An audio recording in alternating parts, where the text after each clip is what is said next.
Hey, what is up guys, it's Boost HD here, and you're probably wondering why I'm constantly pinpointing the Just Cause 2 map. However, I will get further into that during this course of the video. So as you guys know, GTA 5 was released 2 Tuesdays ago on the 17th of September, and that was mainly across the whole of the world population. So that game was released, and there was so much excitement for the game to come out. Even I was excited. I don't have a copy yet, but hopefully I'll purchase one in the not too distant future. But the main thing that people were looking at with GTA 5 was it going to replicate San Andreas? And in some ways it has, and in some ways it hasn't. But the main thing that people were looking at was the map size. And the map size, as you all know, as was mentioned so many times, that it was going to be the size of Red Dead Redemption, the size of GTA 4, and the size of San Andreas combined.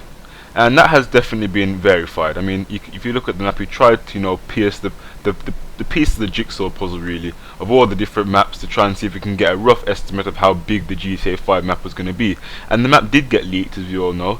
You can see the blueprint version, and people did try to remodel the actual version of GTA 5, which was pretty close. It was really good replication, and but the map did get leaked anyway.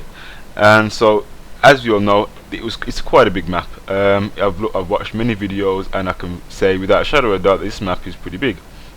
However, when we all used to play San Andreas back on the PlayStation 2 or Xbox or PC, the map was absolutely huge, as it was 13 kilometers in width, which is pretty big. I mean, you have to bear into consideration here, it had 3 separate cities. You had San Fierro to the left. You had Los Santos at the very bottom, which is obviously evident in GTA 5, and you had Las Venturas.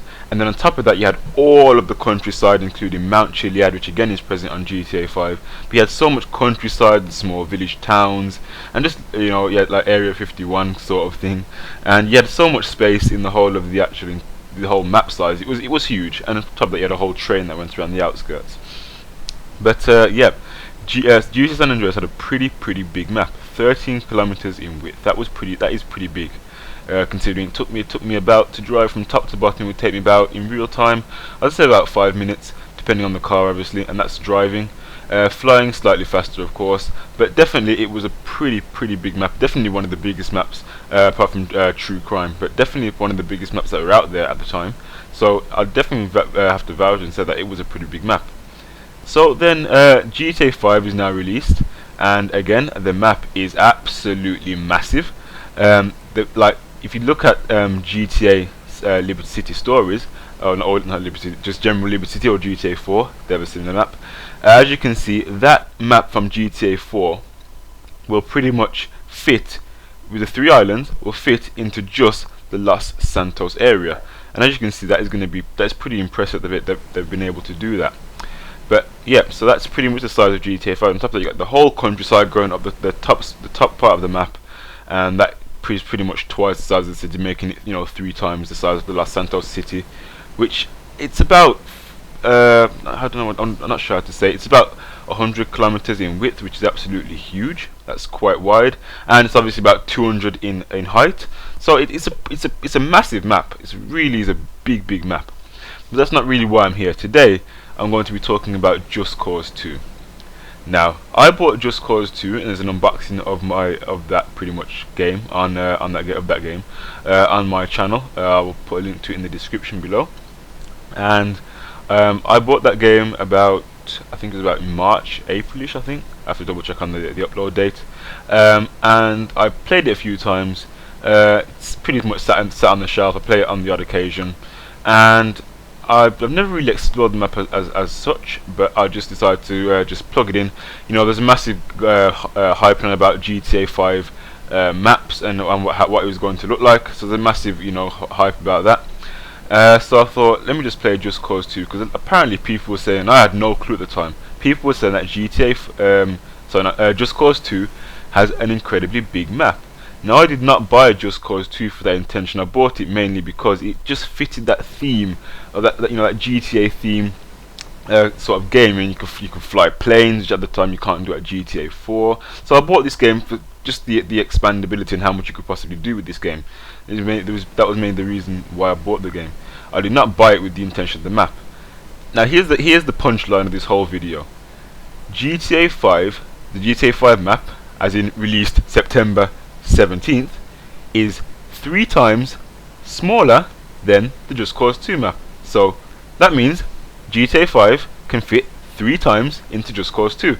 I had no idea about that whatsoever. I have picked the game. I've played it so many times now just for the fun of the map. There's times where I got so frustrated that I wanted to just scream, because every single time you die you always get sent back to your original location. And then you just keep on you're having to try and find an airport. Really, there's about 9 airports in the entire game, so there's quite a few airports, and you really cannot travel across the whole of the map in just like a land vehicle, like a car or a bike. You cannot do it. You really have to try and find some air transportation. And as you've seen in the video, as you can see in the very video, I am using a fighter jet, guys. Now this jet can travel up to 350 miles per hour. Yeah, 350 miles per hour, according to this game anyway. I'm not sure that would contrast with your life, but 350 miles an hour. It took me, this is no joke, it took me 7 minutes to fly from the top of the map to the bottom. I then tried the same course with a helicopter, and it took me nearly double the time. Yes, that's right, 14 minutes in real time in aircraft to get from the top of the map right down to the bottom of the map. I then tried to drive a car from the top from the bottom, and unfortunately I have no time about that because I completely gave up. I absolutely completely gave up. It was that long.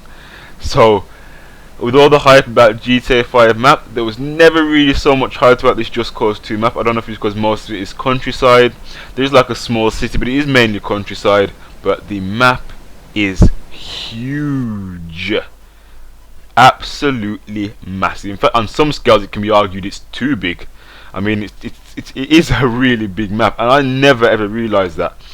So anyway guys, I hope you enjoyed this small video about the whole map comparison business. But the punchline is really that Just Cause 2 map is 3 times the size. 3 times the size of the GTA 5 map. it's phenomenal. Anyway guys, I hope you enjoyed this small video. If I'm guessing if you already knew this, then feel free to like and share and comment and subscribe and all that. But anyway guys, this has been Boost HD here. Thank you for watching. Have a pleasant day, and bye for now. Oh, and just for the record guys, if your jaw hasn't dropped far enough, here are some even larger game maps that make Just Cause 2, which is just below Grand Theft Auto 3, look tiny. And then if you're still not convinced, then there's even some more bigger maps to the bottom right hand corner there. There's even a map there from 1996, which I've actually worked out is just over a quarter the size of Britain. That is the extent of this map. Anyway guys, take care. Yeah, Scadello. Yeah, Polymath. New album. Let's get it. DMG, Trinity.